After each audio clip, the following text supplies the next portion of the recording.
Welcome to the Matty Johns Podcast, and welcome to Paul Kent and Brett Finch. How are you, lads? Good, bud. Matt? Origin Day, how you feeling? Yeah, good. Optimistic? Yeah, I think so. I think it's going to be a good game. Yeah, it will be. Just last night, just watched a great old movie. Hadn't seen for a number of years. Groundhog Day. Bill Murray. How good is it? It's one of the greats. Great. It never ages, does it? It's one of those movies. They describe it as the Iron Curtain of Bill Murray movies because leading up to Groundhog Day, if you watch Bill Murray in all his movies, it was Zany Bill, Outrageous Bill, Stripes, Ghostbusters, Meatballs, Caddyshack. But in that movie, from Groundhog Day onwards, it's Sad Bill. Yeah. Melancholy Bill. and the story was that the guy who directed Groundhog Day was Bill's best mate, Harold Ramis. He's the guy in the glasses in Stripes and also Ghostbusters. They were best mates. Anyway, during the filming of Groundhog Day, Bill was going through a really ugly divorce with his wife, and they called he was going through savage mood swings on set, and the people on set would call it the Murricane. So Harold Ramis and Bill were butting heads the whole time, and actually got to the point Harold Ramis said, "Bill, you're being such a prick that what I want you to do, I want you to go and get a personal assistant so that I don't have to talk to you and you don't have to talk to me. We'll talk through the personal assistant." And Bill, in how he was, went and found a young 19-year-old Native American Indian girl who was deaf and couldn't talk and could only do sign language in her Native American Indian dialect. And at that point, Harold Ramis says, "We're finished. We're finished. We'll no longer be friends." And they never spoke again until Harold Ramis was on his deathbed. Oh, really? And Bill Murray went up and finally went to him and apologised. Well, that's an unapology. You know what he should have done? It's an unapology. He's only apologising to make himself feel better because old mate's about to pass away. He should have brought the Indian with him. Through the apology. Made her do the apology. Favourite Bill Murray film? Stripes is one of my favourites. Stripes is great. I like Groundhog Day. Yeah. I think it's really clever. Yeah. Emotionally, the movie takes you through all those emotions you would go through yourself. You know you would go through if you were suddenly invincible. Suddenly you'd be doing all the stupid stuff. I felt like that plenty of times on a Saturday night. Suddenly invincible. Next day, not so much. Next day, a bit fragile. Caddyshack, but is that a Bill Murray film? Is it a Bill Murray film? Maybe it's not. I Lost in Translation. I like that one. That's a ripper. Yeah. Really, really good. But that's film. Sad Bill. That's sad. I like Sad Bill. I like Sad Bill. I think he's much better. Today we're going to talk a number of things. Origin, of course, but we're also going to name our greatest New South Wales side, Queensland side, of all the players who have played for their respective states. You're going to do New South Wales. I'm going to do Queensland. Now, I apologise to people from Queensland. I know you'll be saying, why is that filthy cockroach from Newcastle going to do Queensland? I'm going to take a bullet for the team and receive all the hate mail through. And, Kenty, you're going to pick the greatest Australian side from the Origin era. Gee, good luck. Yeah, that's easy. That's a simple one. Yeah. State of Origin. We're not far from kick-off now. Deciders are always special. But since full-time in Game 2, my gut feel has been nothing but a New South Wales win. How do you blokes feel? Yeah, I agree, Matty. I think the balance of our team suits any type of game. You expect Queensland to come out like a shot out of a cannon. You expect the reaction from them after them being off the pace in Game 2. So if it is an arm wrestle, if they drag it to a street fight, which the ANZ game usually is because it's a slow track and it's more aggressive, I think we've got the team for that style as well, especially with our two centres, Travojevic and White, and they're two big bodies who are more than happy to cart the ball out of trouble all night if need be, where they can also take advantage of attacking footy down the other end. So I think our balance, we can play any style of footy, and again, I think our best is better than their best. But Kenty, Queensland are in their sweet spot. No one's given them a chance. Yeah, no one's giving them a chance. The other thing too, Matt, is Queensland have got to go back out and turn it into a Queensland game. And we spoke last week about your interview with Sam Burgess, where he talked about if it's typical Origin, Queensland win the Origin games. Yep. New South Wales win when it's not an Origin game. Queensland tonight, and it'll show me the bona fides of Kevy Walters as a coach. If he's taught them and coached them to go out and to really wrestle, to play the ball messy and employ all these spoiling tactics, make it so Cook can't get out of dummy half, that Tedesco doesn't get clear runs punching through. If he can really just sort of get that and make that dirty football. Make it a claustrophobic game. Yeah, Queensland is suddenly right back in the game. That's right. That's where where blokes like Drake Travojevic and Finucane are really important. Queensland will try and drag it into a one out, keep it in the middle third of the field.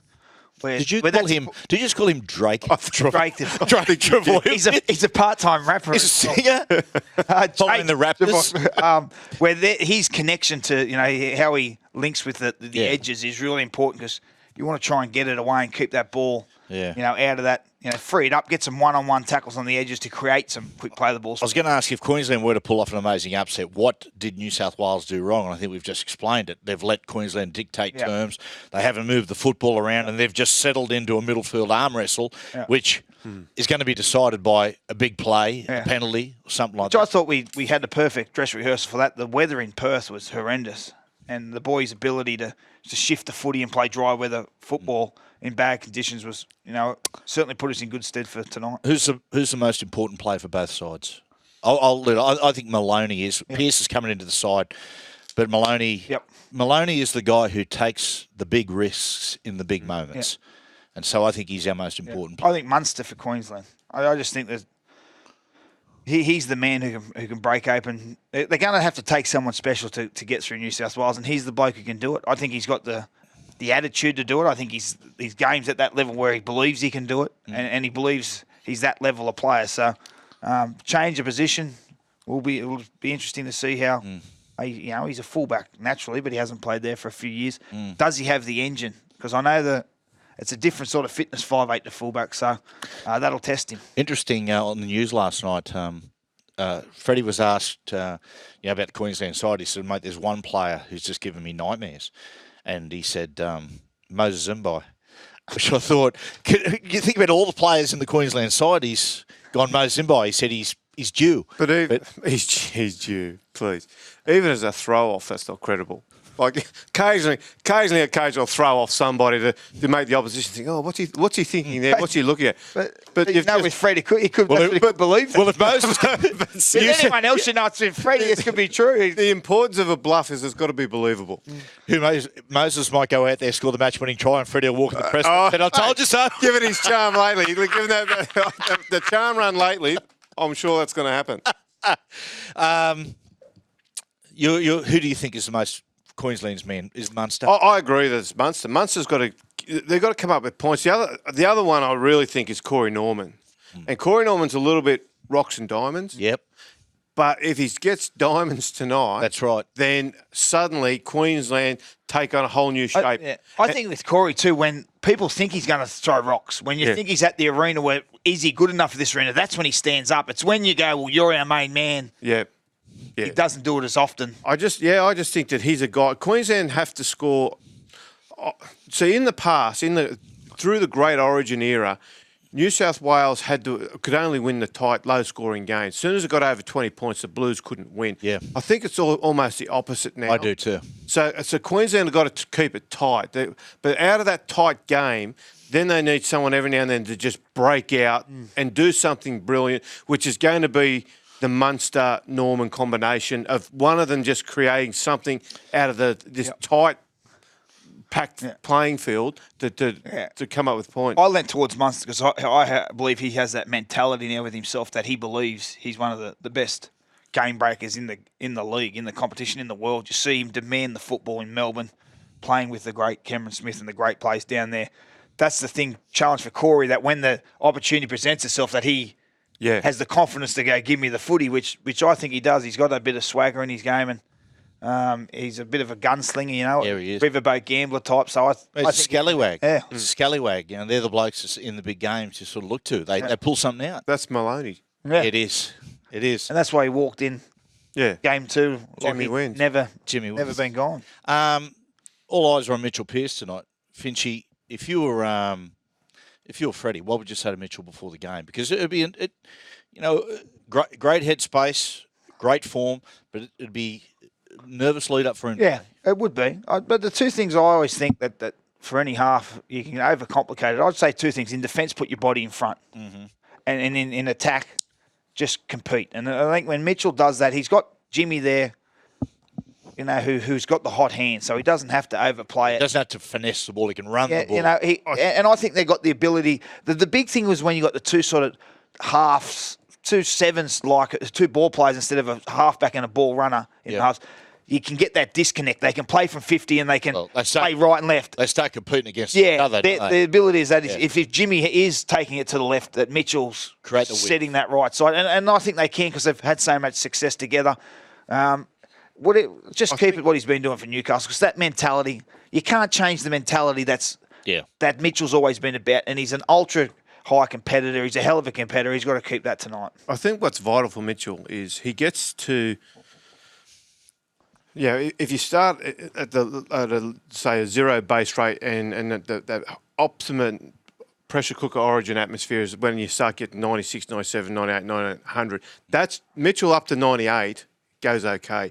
That 9900, which is when Cameron Smith steps forward and just finesses his way, for Cameron it's like playing darts. He just puts it right in the spot where he needs to do. That's where Mitchell sort of comes unstuck a little bit. He just starts the game suddenly gets too quick for him. Starts revving. He starts over revving. But this time, one, he's got the confidence of what he's been doing at Newcastle. But two, he's also, I think the relationship between him and Maloney has shifted just enough that in that moment, Jimmy's ball. Well, he's got the team there, doesn't he? Yeah. You look, before Thurston and these blokes come around, Lockie had a horrendous run in Origin during the Johns Fittler era of New South Wales. And they were under... Thanks. Yes. Oh, sorry. Chris Johns. And it's till he got the team that he needed that Lockie's one of the greats, but he become better. I think that there's a few different things that Mitchell's not playing the great Queensland sides before, and the teams, I think he's going into the best team he's played Origin with. And you're right, it's not him. He's got Maloney there. You've got Tedesco who can break game open. You've got Cook straight from dummy half. What you said there, Kenny, is really important.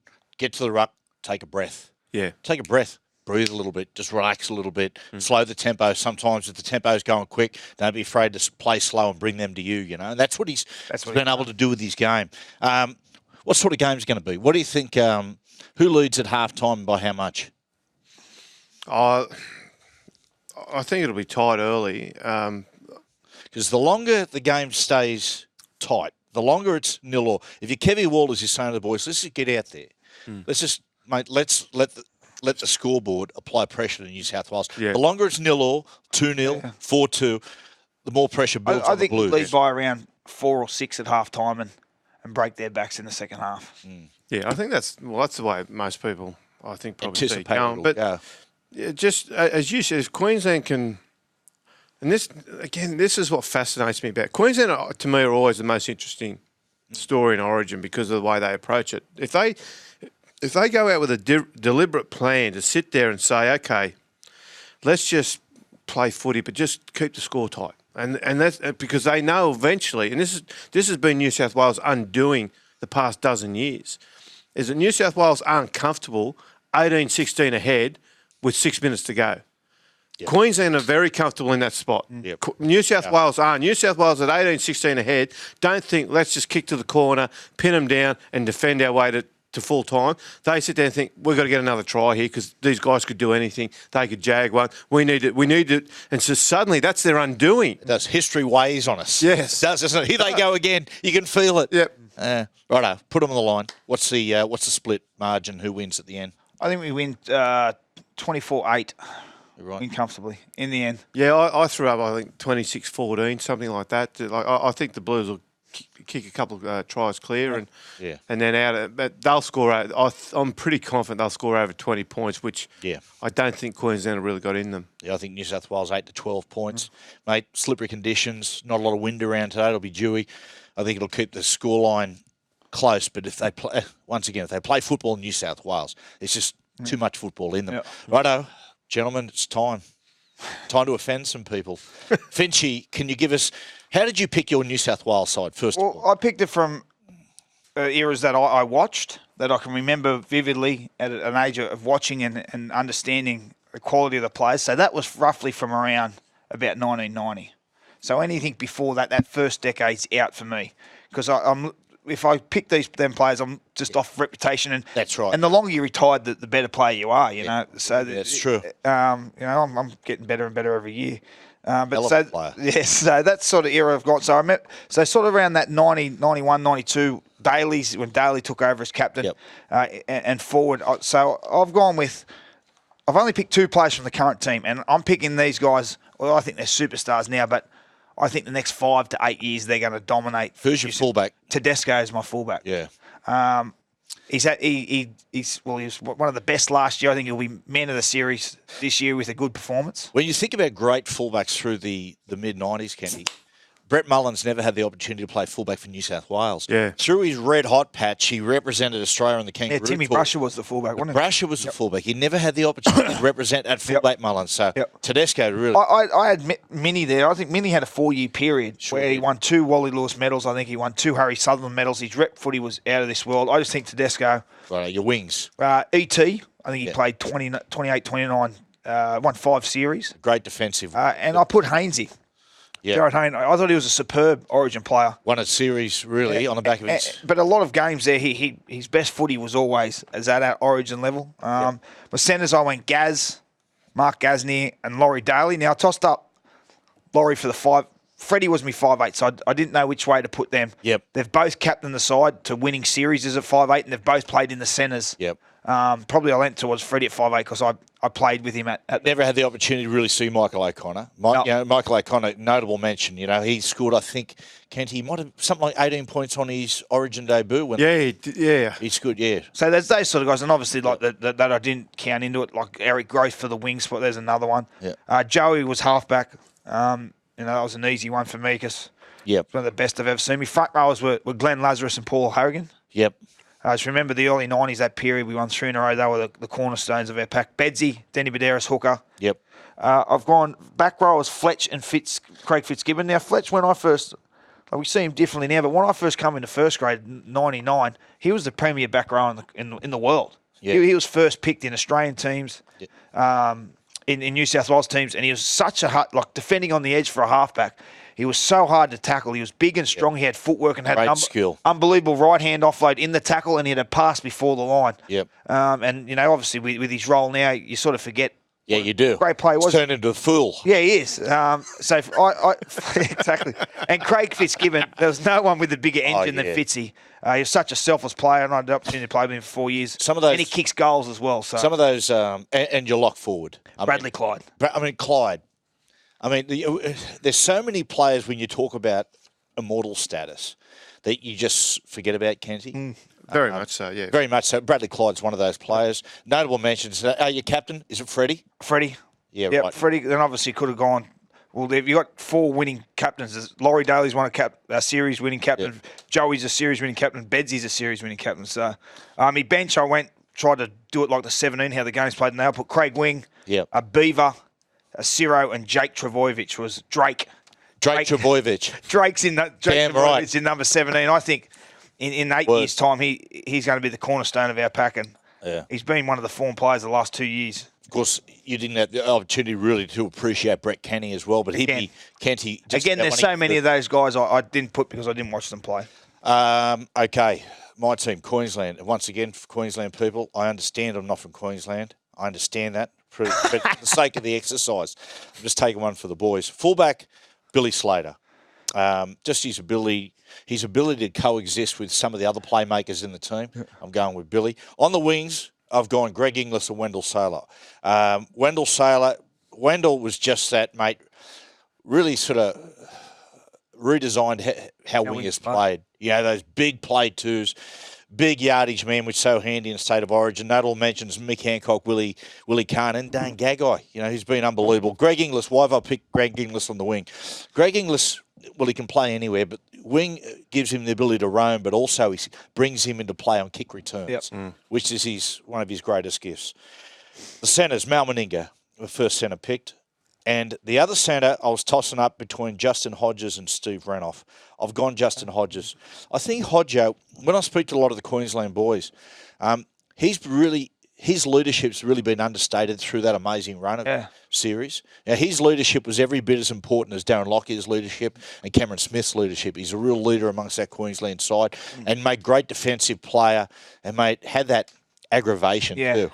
Managed to get under his opposite skin. Hodjo's one of those ones, there's some players who they're not serious, but they're the leaders all the time. When playing with Hodjo, he would really be a good trigger for the team because if he was on, this is a big game we're on here, So he was a good for blokes who are a bit more laid back, he was a good trigger because if he was serious, it's ready to, it's go time. So he was a great trigger. 6, Darren Lockyer, because you've got to have him there. King. Well, I'll get to the King in a sec. Let's not forget King, and I think in his first 2 Origin games played lock. Certainly in his first one. So Darren Lockyer at 6. Halfback. Oh. I've gone Jonathan Thurston ahead of Alf. And Cooper. And Cooper. I know that's... Really? How do you split them, but isn't it? It's hard, isn't it? It's hard, and I've done it. For when you have a look at this spine and how this side coexists, I've gone for Thurston because of his relationships with other people in the spine over a long period of time. Yeah, I know that. I'll find a place for him, right? I'll get to that. Okay, lock Wally Lewis. Because Wally, whether he's playing 6 or 13, it just doesn't matter. He's just a footballer. Yep. And he's just a reactive player. It was just a genius. Wally Lewis at 13. 2 back rowers, Gordon Tallis on one edge, and on the other edge, I've got June Miles. June Miles played quite a bit at the back end of his career in the back row. And, mate, I think these days, if you look at Gino, he was such a genius at using the man on his outside. Imagine him as an edge back rower, having 2 men on his outside, that ability to play with his centre. So Gene Miles, again, when you're talking about players like Bradley Clyde and Brett Kenny, who deserve to be mentioned as one day being immortals, Gene Miles is no different. Unbelievable player. Front row, Arthur Beetson, and I've got him as the captain because he's the godfather of State of Origin football. The other front rower, this is a tough one. Notable mention to Shane Webke and Matt Scott, but I've gone Petro Sivanasiva. Could have went anyway with any of those blokes. And number 9 is Cameron Smith. Yeah. 14. The all-important 14 in the Queensland jersey, I've gone Alan Langer. You got to put him in there, don't you? Because you've got to play him. Now, how would you use Alf? Well, you jimmy around. Maybe you bring him on about 10 minutes into the second half when the middle starts to loosen, just let him run right. Number 15, I've gone Shane Webke. Deserves to be there. 16, I've gone Chris Close on the back of emotion and aggression. Was Choppy's mate? He played centre and back row, did he, back in his career? Really all centre. Towards the end of his career, That's when he was at his back best centre. So, yeah, mate, yeah, great centre. Great centre. But, mate, he brought that. I think he sort of typifies that passion and that raw aggression. Yeah. He brought the Queenslander before Billy Moore. Yeah. Brought Queenslander to Queensland. And number 17, I've gone Rod Reddy. Yeah. Because you talk to people who played with Rod Reddy, like your old man played with Rocket. He was every bit as much a winner as Ray Price was. Yeah. He was, and terrific ball player. Guys who missed out. I mean, how do you leave out Trevor Gilmeister? Yeah. Fatty deserves a mention. Great, wholehearted back rower. Bobby Lidner deserves a mention. And, of course, Steve Renoff deserves a spot. Fellas, take it apart. What do you think? Oh, look, Matt, it's a good team. The difficulty when you're picking now teams of nearly a 40-year generation is football's changed so much. It has. So Wally Lewis began the first 2 Origins as lock before he got into his favoured position at 5'8". But in the modern game, there's no way in the world you play him at lock. No. Because lock's essentially an extra second rower. The makeup of the bench is different. You often run 4 forwards off the bench these days. Back then you had 2 forwards, 2 backs. So I think too, like obviously Smithy now, but I remember growing up, Steve Walters had changed. He made that big quantum leap. Oh, very much. For hookers, you know what I mean? And now obviously Cameron's... Well, Benny started it. Yeah, Benny as well. Isn't it amazing when you look at hookers, the evolution of hookers, they just keep getting better. Because, you had blokes like Royce Simmons, and then all of a sudden Benny Elias arrived, and they said, you'll never see a better one than Benny. Then you had Steve Walters, said, well, that's as good as it gets. Then all of a sudden you had Danny Badira, said, well, that's as good as it gets. Now there's Cameron Smith. Yeah. I tell you what, fuck me, the next one's going to be good. He's going to play 800 games too. He'll play till he's 50, the next one. Kenty, who wins this game? Oh, I think Queensland win. Yeah, Look, I out of those 2 teams, I've had a look at, you pick an Australian team, and it's weighted heavily towards Queensland position. What I think Queensland do really well, and I don't know, I think it's a part by accident, part by design, is when they settle on a great player, they stick with it. Whereas New South Wales will dabble with, okay, let's move Joey from halfback to hooker so we can get Noddy in the side. Are you saying we fall in love with new acquaintances all the time? Yeah, we're a little bit like that. We're not very loyal, I think. We'd be like Tinder. Tinder. Yeah, right. The Tinder of rugby league. Plenty of people swiping left on me. No. But the good news, after 7 swipes, you can go. Yeah. You just keep putting your hat in the ring. Yes, take me. I'm here. That's smart, right. The Finch man. Is that how it works? Kenty, righto, give us your Australian side. Oh, look, it's funny. Out of all those players, I've picked one that neither of you picked, and I'll get to him in a minute. Obviously, Billy Slater. Billy changed the way fullbacks played, and that's part of being part of the modern game. But even Tedesco in today's game plays a game around what Billy began to do. Yeah. Which is that extra link man, and as you guys know. So I've got him at fullback. The wingers, I've got Saylor and Inglis. Inglis was devastating as a winger. They're just both big bodies. Wendell was the first big.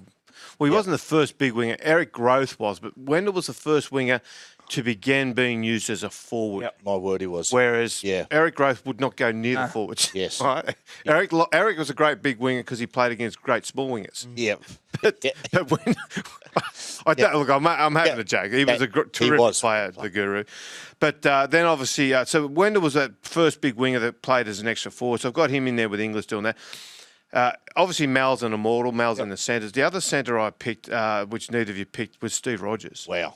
Yep. What a player. Now, Finchy, obviously you picked a team that wasn't of the 80s, but Steve Rogers had gifts and could do everything on a football field. He moved a lock. He could play 5'8". That's because he could ball play. Tough defender. He had brilliant speed that when he hit space, that's it. He was gone. You couldn't get to him. He's the first player I looked at when I was a kid and went, mate, that's a beautiful footballer. Yeah, and just a great balance. My old man, he played with Cheng as a young fella, and like during that era, he said Sludge was the best he'd ever seen. He was outstanding. What amazed me, my dad...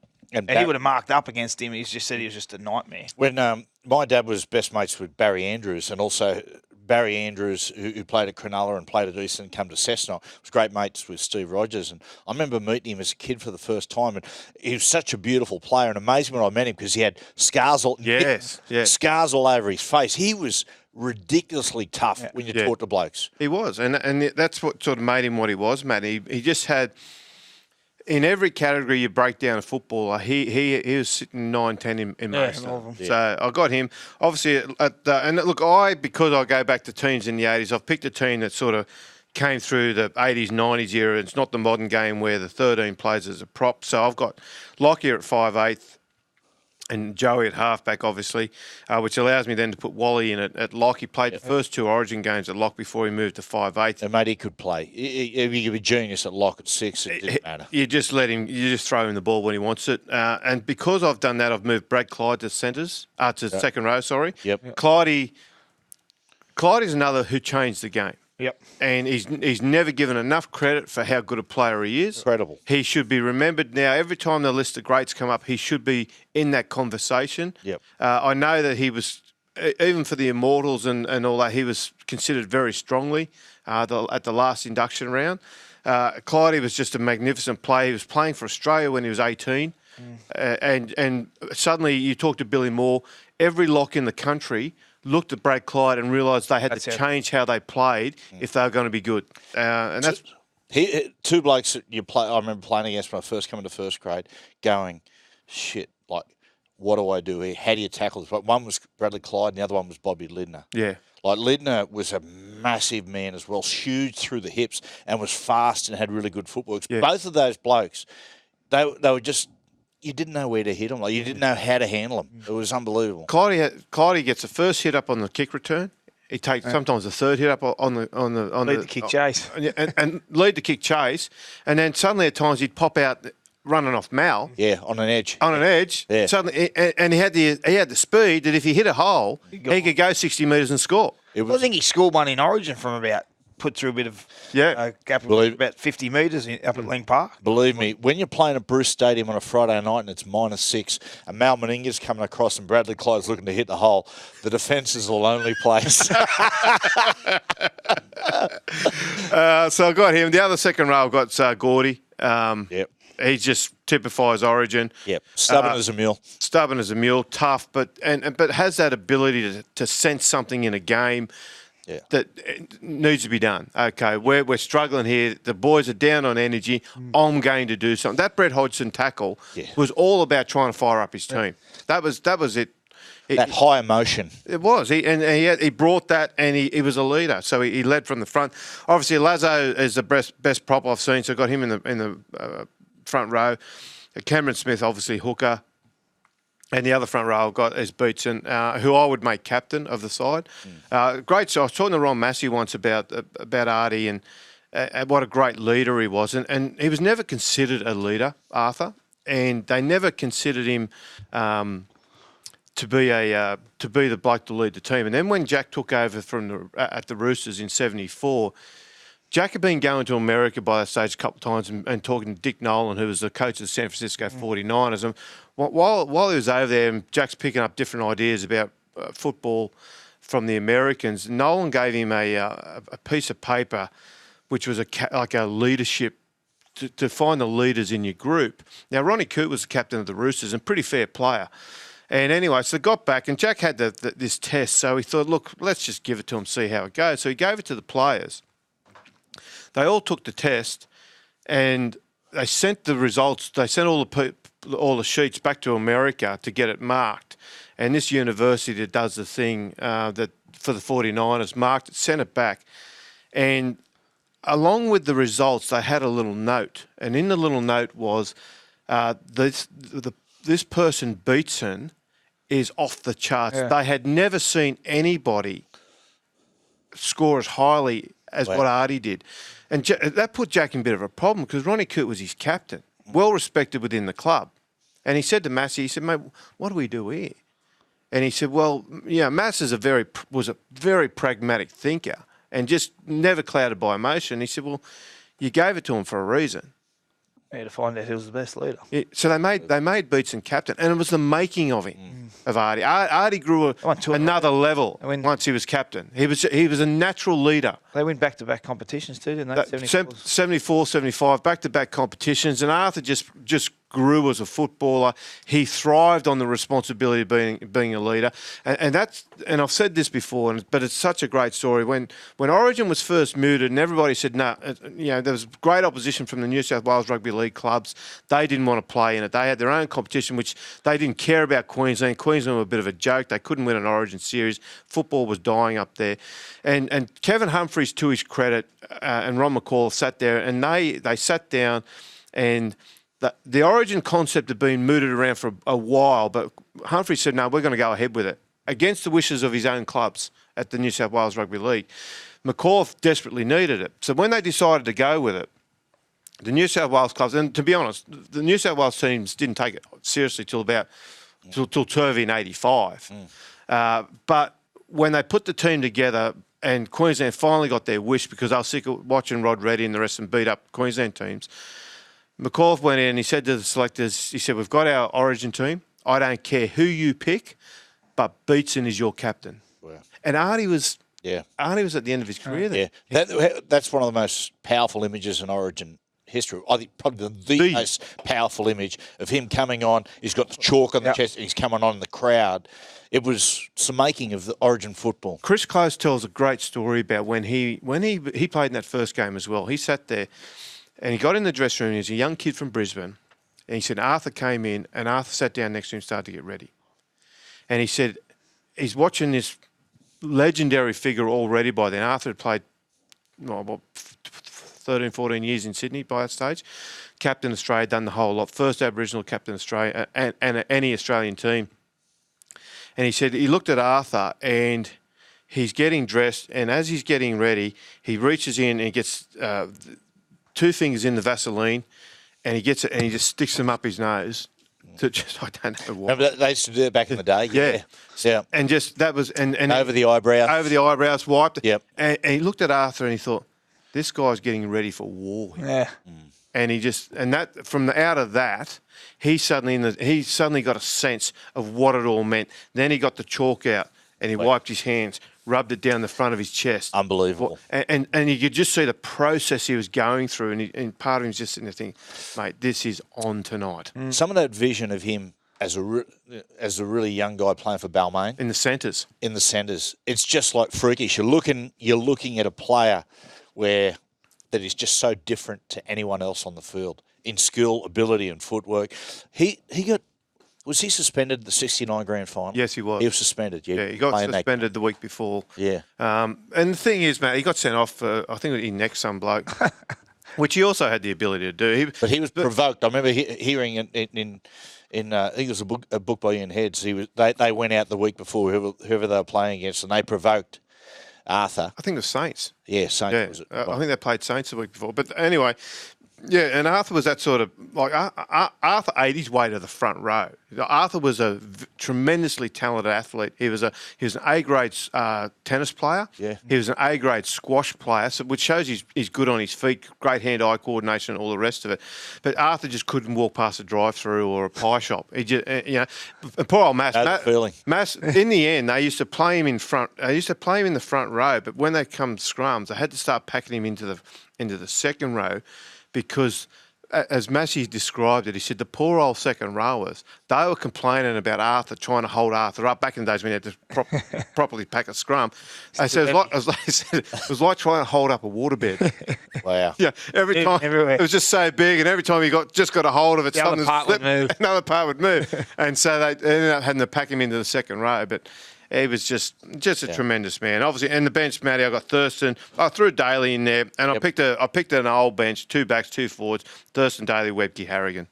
His Loz was a good Origin player. He was a quintessential New South Wales player. 96 Origin match. I remember watching. I'm watching at home, and Andrew G took off a tap, took the ball up, and Loz came in from the centres and just whacked him with a shoulder charge. I remember Loz, we went through, so when I started, remember Queensland won, I think, 89, 90, 91, and Loz got made captain, 92, and I think he was 22 or one of the youngest New South Wales captains. We went on a run, won 3 in a row.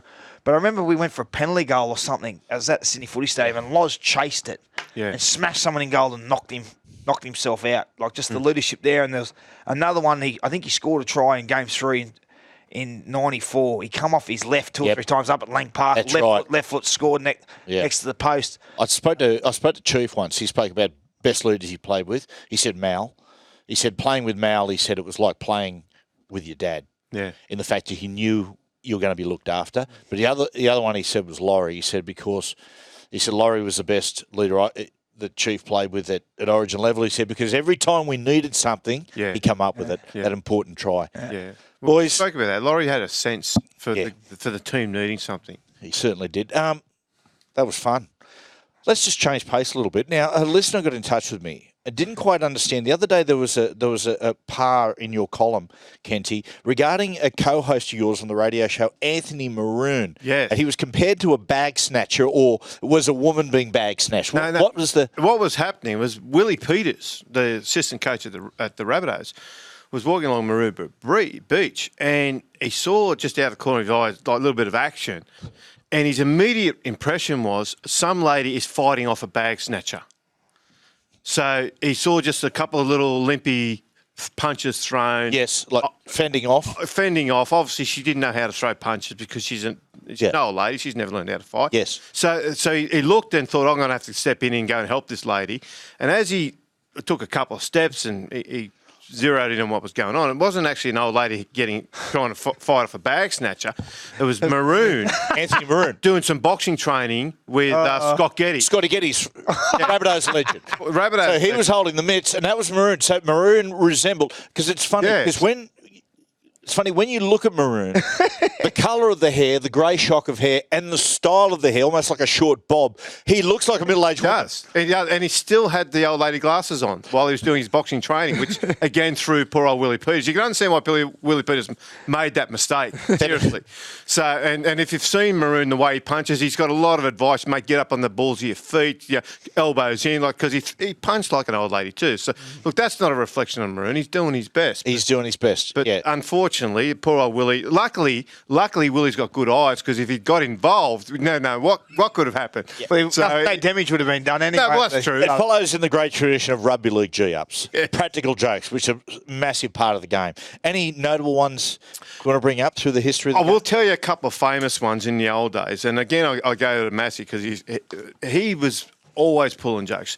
One day, him, Jack, and Artie walked off the golf course down at the lakes. Arthur's blown up. I've had enough.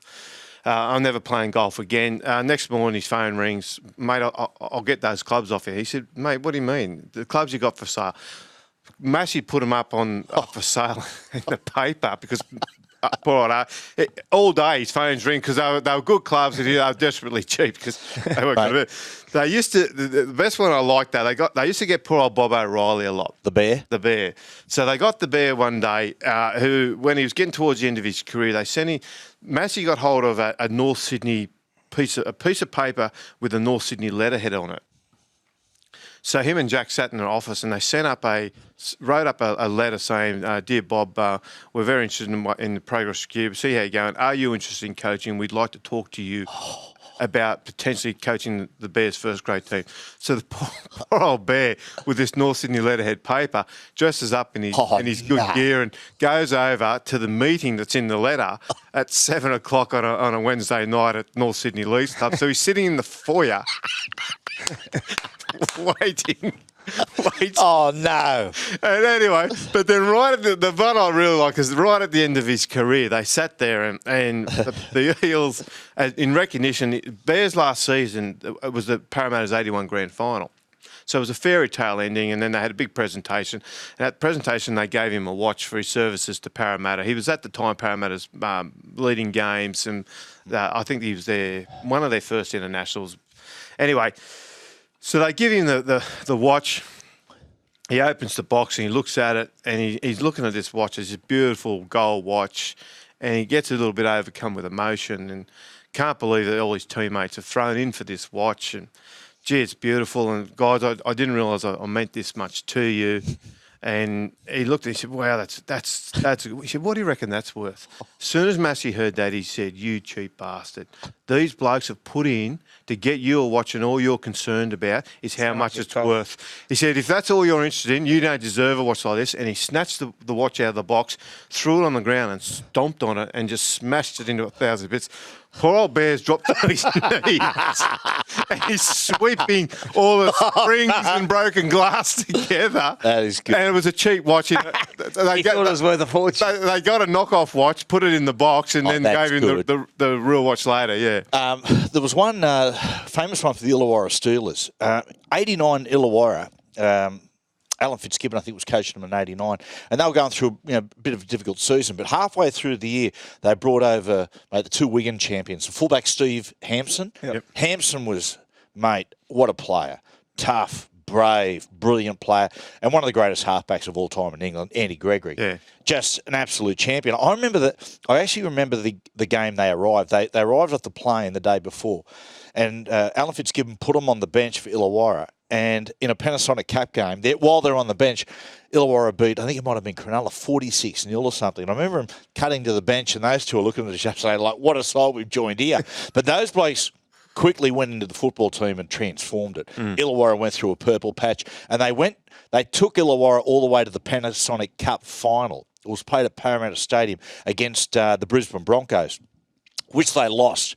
But Andy, Greg and Hampson just made such a huge impression on the Illawarra Steelers. And anyway, the day before they were going to fly home, the Illawarra boys said, "Listen, we're going to put a beer on at the local pub, and get on there, to give a big celebration and thank you and how brilliant they were." So when they arrived at the pub, and Andy Gregg and Steve Hansen, being Wigan boys, fairly tight with their money. Anyway, word got around amongst the boys. They said, "Mate, the publican's got a horse in later on this afternoon." For the sake of the story, I call it Stanley the Steeler. Stanley the Steeler, and he made his racing at Kembla Grange. He reckons it's a certainty. It's 33-1.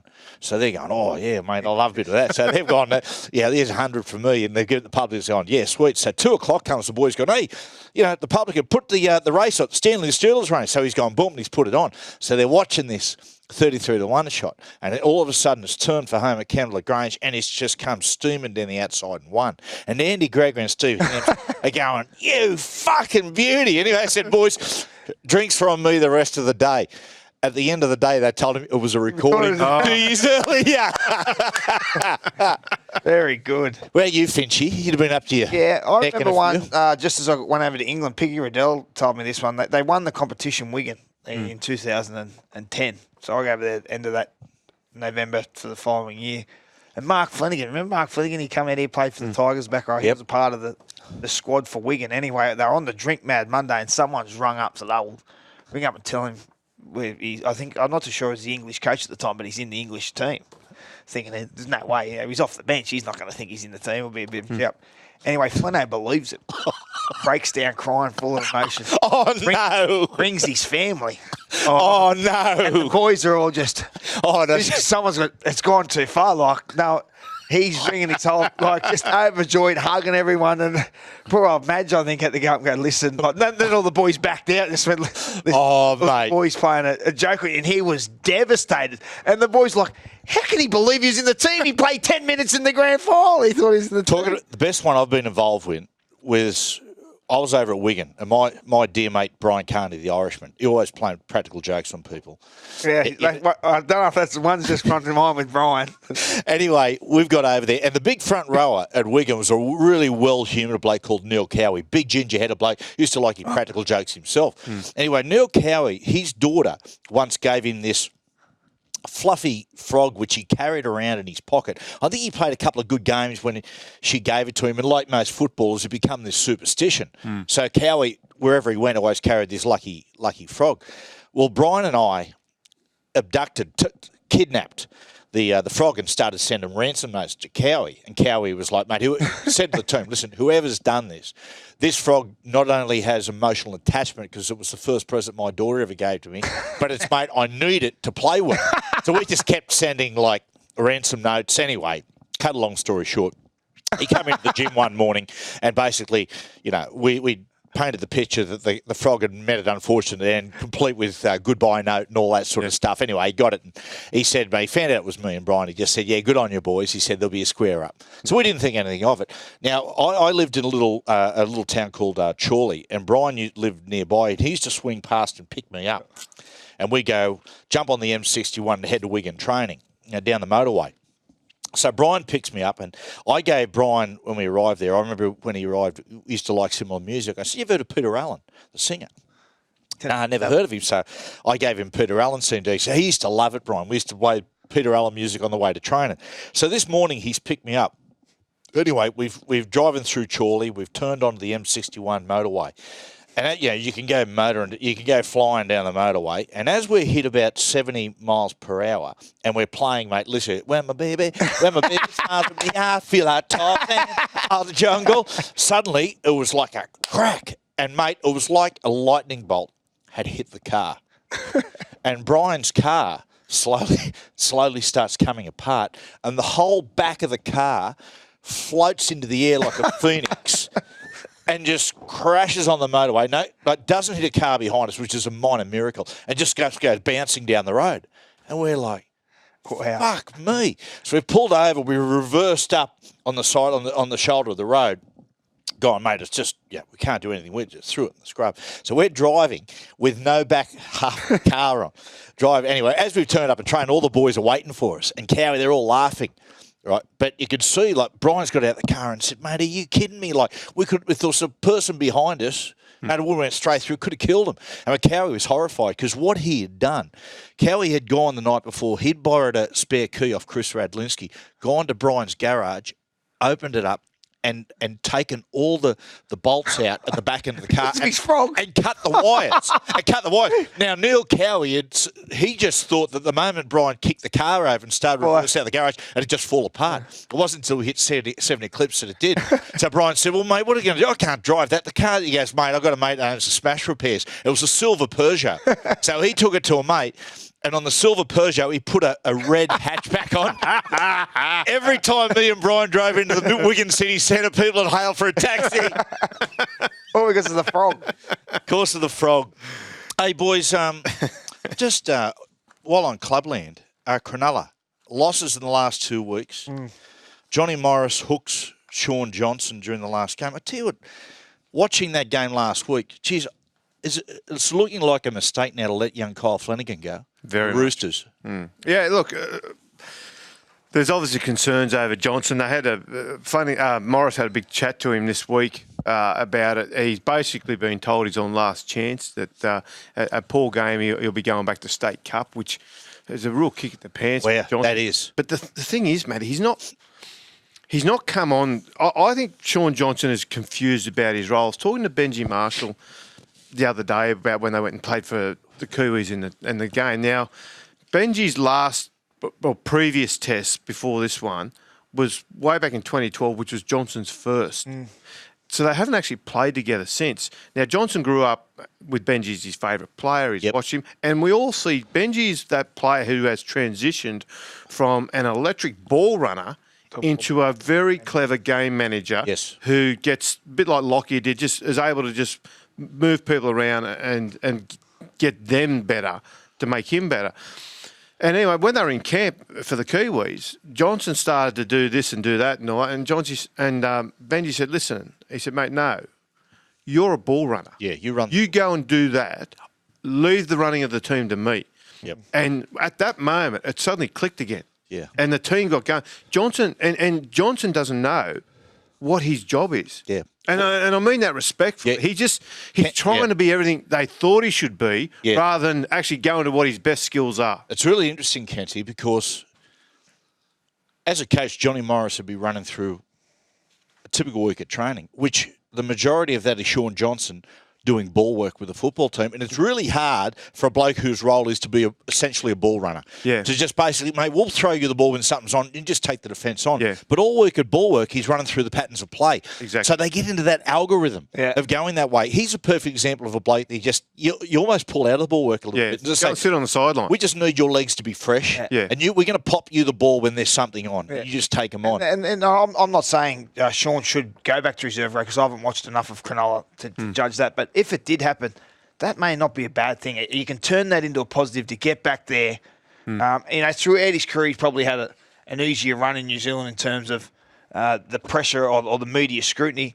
Get back there, start running, get some confidence back, and bounce back for the end. It's fair to say too. He had a very nasty hamstring, which affects confidence. Affects his running. They need to get him going, especially the back half of the season. So it'd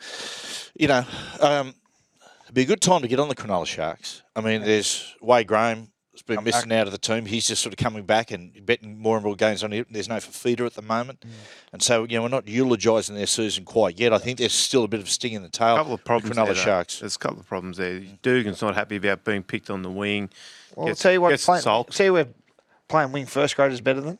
Yeah. Playing centre in reserve grade or playing foot. That's New South Wales. That's what the team needs, mate, And that's true. That's what the team needs. I'm sure you're not happy, but let's just do your best and get it. Big test for young Johnny Morris. Yeah. It showed some guts, pulling Johnson off the other day at a vital moment of the game. But there's no doubt the Kyle Flanagan thing, looking at that now, that's... Well, I think they probably saw a little bit of same with Chad going so well, Matt, that Chad's... his career's nowhere near over. Yeah. So doing a good job. Flanagan's on good money too at Cronulla. So you've got to have a spot for him. With the money he's commanding, you've got to have a spot for him. You can't carry 3 well-paid halves. No, it makes it hard. Cameron Smith plays 400 games this week. People say it'll never be broken. It will. Yeah. There's no doubt about it because players, sports science, players are playing longer these days. Is there a player in the game, nominate someone in the game who you think could break Cameron Smith's 400 game? Mitchell will go close. Yeah. Mitchell's nearing 300. He's 30. And I think Newcastle are looking to re-sign him and extend him. Well, there's been a bit of talk of that. So the thing with not only the ability to play that long, but you've got to still play at a level that commands you getting selected. Yeah. That's the hardest thing, especially a spot like a hooker where you're in the game. So that's going to be the tough one for any player. Not only they might be able to physically play it, but whether they're still playing good enough to earn selection. You know, it's unbelievable, the 400 games. Jared Croker Yeah, he could. 245 games and he's only 28. Yeah. Wow. So he's got another 6. If he plays another 6-7 years, He could play to 34, 35 easy, couldn't he? yeah, he could. And He's been pretty injury-free, hasn't he? Throughout? yeah, he has. So that starts to get him. That starts to get him in the picture. And that, I'll tell you what, it'll certainly do. It'll take on Cameron's point scoring record too. Oh, you think he would? Yeah, jeez. Well, he scores a stack of tries, not only being a great goal kicker as well. Well, he's already scored 1,900 points, but almost. Well, boys, Origin night. Might get an early mark. Might go put a. I was going to say bet on the football. I might go and have a couple of beers. Yeah. How about that? See, Let's do it. nice one, boys. Well done, boys. Thank you.